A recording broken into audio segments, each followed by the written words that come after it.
one family, one team, with one goal in mind, and that's to win every game. Oh, this is definitely the best team I've ever played. I mean, by far. But why don't we do something that nobody's ever done before? Shelby Valley becomes the first team in Pike County history to win the Sweet 16, and his jubilation at midcourt. The Wildcats have done it. Hello everyone, and welcome into a special edition of our Appalachian Wireless Sports Overtime Show, Shelby Valley's 10-year anniversary of a season to remember. I'm Camille Gear. Well, on March 20th, 2010, the Shelby Valley Wildcats did something that no basketball team in Pike County has ever done before: win a KHSAA state title.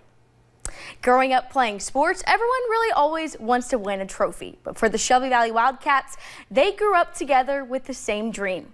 In 2010, that dream became a reality. And not only did they win one trophy, they pulled off a triple crown of championships, winning the WIMT Mountain Classic, the All-A State title, and the boys' Sweet 16. But before we can dive into the victory lap, this story starts in the youth leagues of Pike County. A moment kids dream about their entire lives. Big fella packet, and it's over. Shelby Valley, 73, Ballard 61. The Wildcats will take the hardware back to Pike County. A journey that started 4 months earlier. You had everybody coming back for pretty much just about everybody coming back for a 4th year in a row. That's unheard of in high school basketball when your key guys are there time and time again. Shelby Valley. Good pass inside to Hatfield.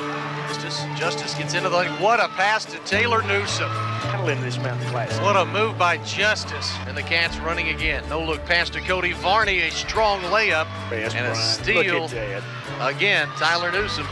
That team was definitely something special in that regular season. Shot at the buzzer from well beyond half court. Got it!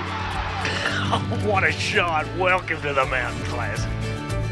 From winning the WIMT Mountain Classic 60-57 win to back-to-back All-A championships.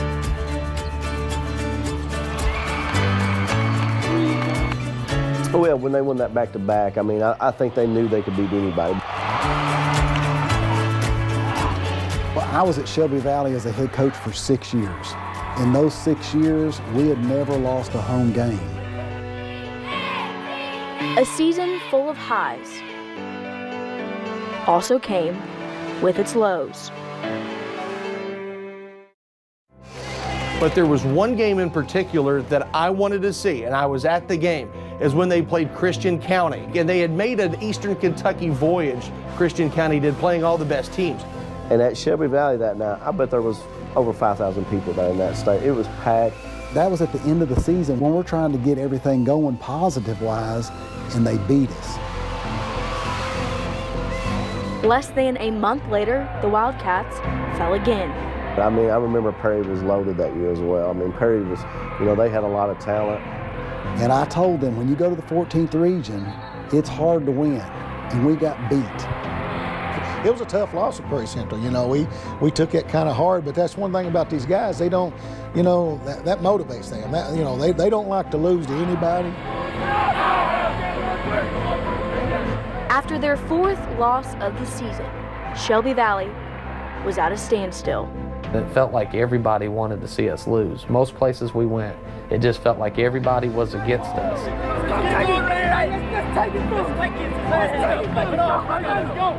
But when they left there, from that point on, it seemed to maybe kind of light a fire under them one more time.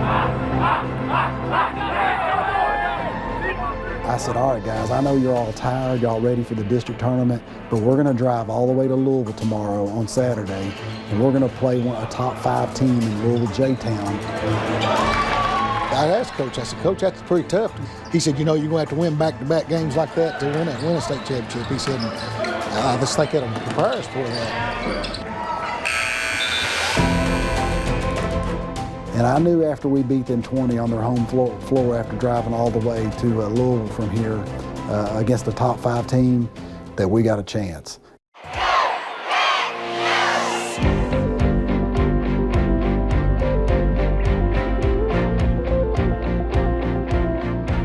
You lose late in the year, that's not a bad thing.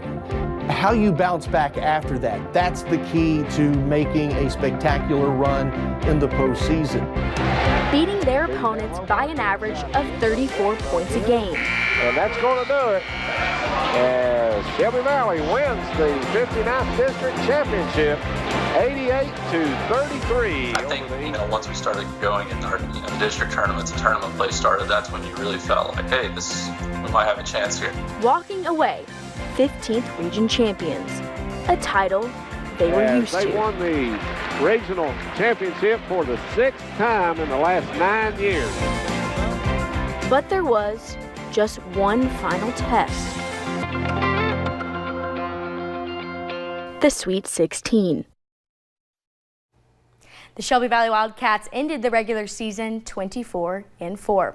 Well, don't go anywhere. There's still plenty more to come in Shelby Valley's 10-year anniversary of a season to remember. When we come back, we head to Rupp Arena as the Wildcats look to ink their names in the history books. The Wildcats had been to the Sweet 16 before in 2005 and 2007, but they lost in the first round both times. It wasn't until 2009 did the Wildcats get their first win at Rupp Arena, defeating Mason County 51-44, but ended up losing in the Elite Eight to Elliott County 75-69. Was this finally going to be the year they could get over the hump and win more than one game in the boys' Sweet 16? Let's find out.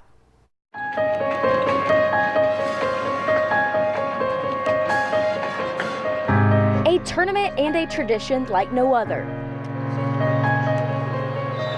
On the hallowed grounds of Rupp Arena. And welcome back to Rupp Arena tonight, the Sweet 16 Boys State Championship, PNC 2010. Gary Baldwin. They had been to the Sweet 16 before, but fell short.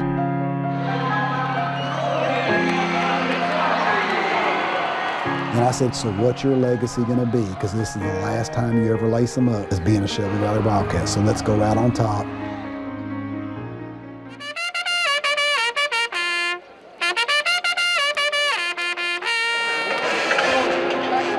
In the first round, it was Paducah Tillman. There are first round jitters no matter what. Shelby Valley came right out and said, we're not going to have any of that. They instantly took out Paducah Tillman.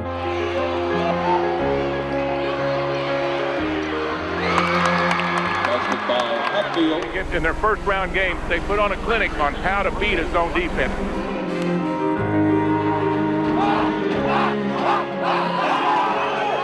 The second round came an even tougher test in West Jessamine and Mr. Basketball frontrunner Jared Polson.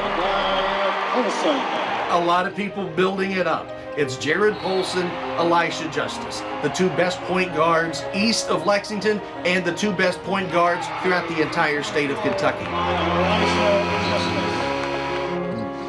And to me, that was one of our toughest matchups. It was still one of the best point guard battles I'd ever seen in the high school. It was just a phenomenal game. Down at the half, the Wildcats' dream of a state title was in jeopardy.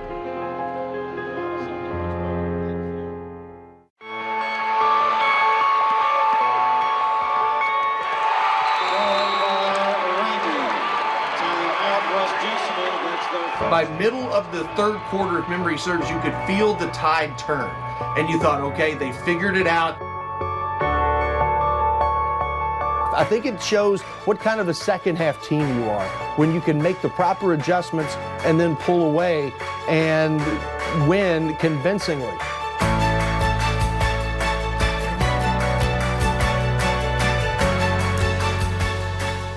That Polson game against West Jessamine, I think that when they won that one, I thought they really had a legit shot of winning the whole thing.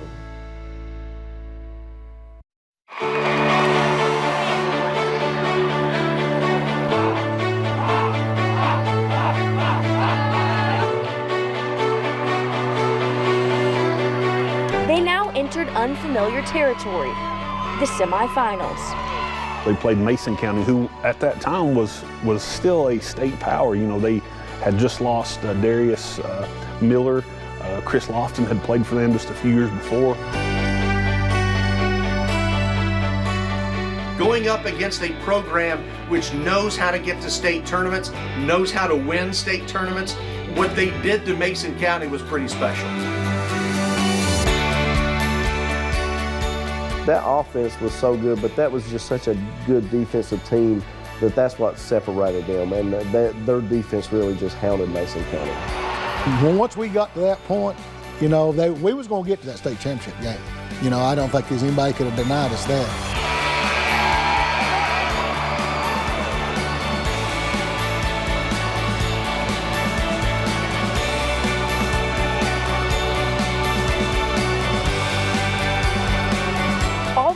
In their way, a battle with state power, Ballard.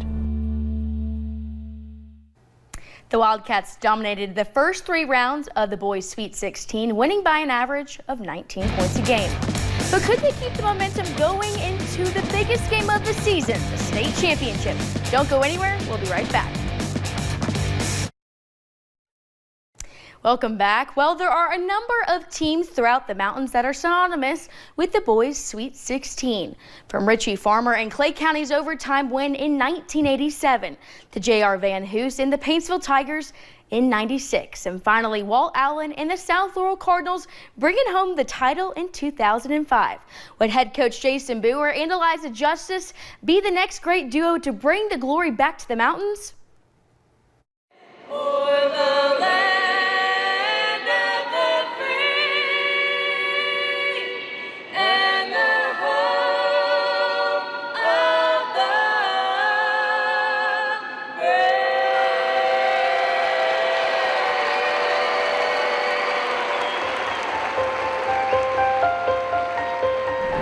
Welcome back to Rupp Arena tonight, the Sweet 16 Boys State Championship, PNC 2010. Gary Ball with the moment they had waited for their entire lives. We're just about set for the tip-off. Shelby Valley in the blue, of course, and Ballard in the white. Jump it up, it'll be Hatfield who'll go up against Keyston Jones. And Hatfield. We've been taking them since he's been about 6-year-old. And we'd watch that state championship game where they turn the lights off. And, you know, they do all the singing of My Old Kentucky Home and introduce all the players. And it made them like a dream to him. And my son looked at me today. He said, I didn't think we'd ever make it here, Dad. And he said we wanted to, but he said that's unreal. Louisville Ballard, a team coming out of that 7th region. You talk about a power region, Coach Atkins. 9 teams ranked this year out of that region. Well, just, you know, great high school basketball in the city of Louisville, and they just beat each other up all year. I remember looking at the rankings, and it was pretty close. You know, Ballard, of course, all the newspapers had them as the favorite. Chris Renner, as we said, Ballard wins it every 11 years, and this is their 11th year to win it. We'll see what Coach Renner does. But once you got to Saturday, anything can happen.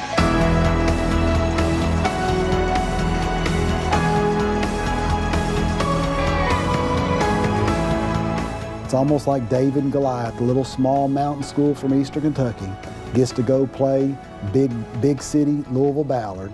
They're wanting to, that was going to be their 1,000th school win. They'd already made t-shirts from Louisville Ballard that said their 1,000th school win state champs. You do get overlooked sometimes being from the mountains, and that was what we wanted to do. We wanted to prove that we was right there with everybody else. Elijah Justice, he's special though. He'll penetrate and drive to the dribble drive, and he's got a lot of players around him, Hatfield and Newsome's and company, that have very high basketball IQ. Well, they do, Gary. No, even in the media room, you would hear people were constantly abuzz about this team. Are they really the real deal? Are they really that good? Is this Elisha kid, you know? Does he really, you know, pray before games? Does he run up and down this holler? What's a holler?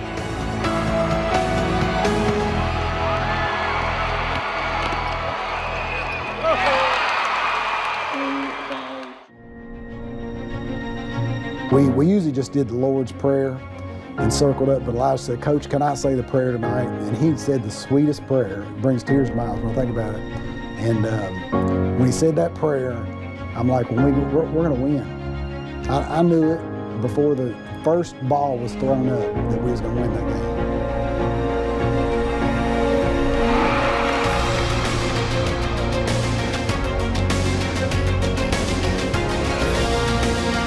Within the first 2-3 minutes, you know, Valley came out and they hit them in the mouth. I mean, they were pressuring them. They jumped out on 10 within the first few minutes of that game.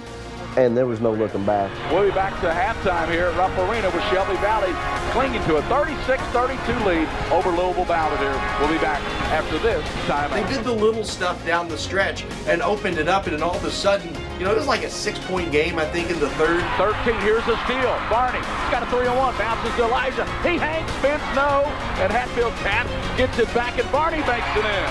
Cody Barney, 46-34.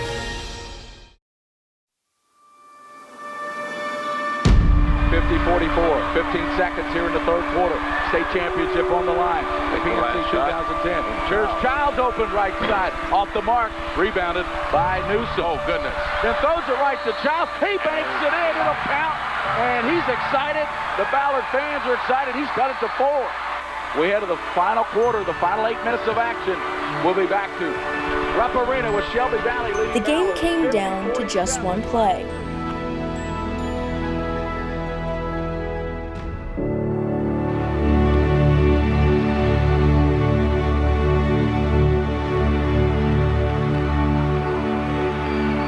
He'll go all the way to the glass.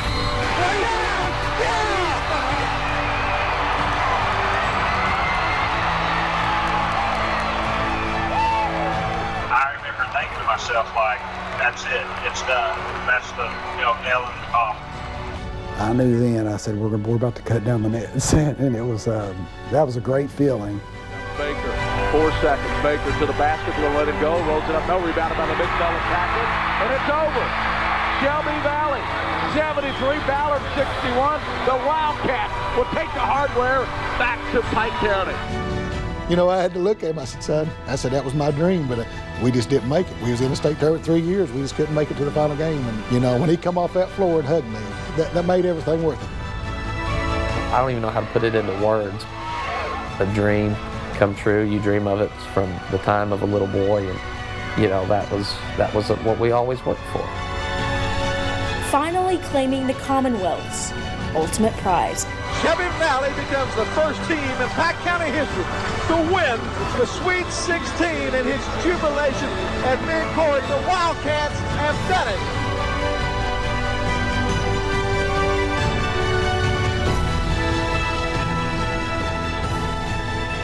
There's an old saying that goes, the road to the Sweet 16 runs through Lexington or Louisville. But that year, the road went through Pike County. Eliza Justice won Mr. Basketball in 2010, and the Shelby Valley Wildcats became the first team in the state of Kentucky to win an All-A state championship in the boys' Sweet 16 in the same year. At this year's 15th Region Championship, the Shelby Valley 2009-2010 team was honored at halftime. The team had a reunion after the game, and everyone said even 10 years later, it felt like nothing had changed. They still keep in contact, and some were even in each other's weddings. A really great story and a really great team in the mountains. That's going to do it for me tonight and for this special edition of our Appalachian Wireless Sports Overtime Show. Good night, y'all.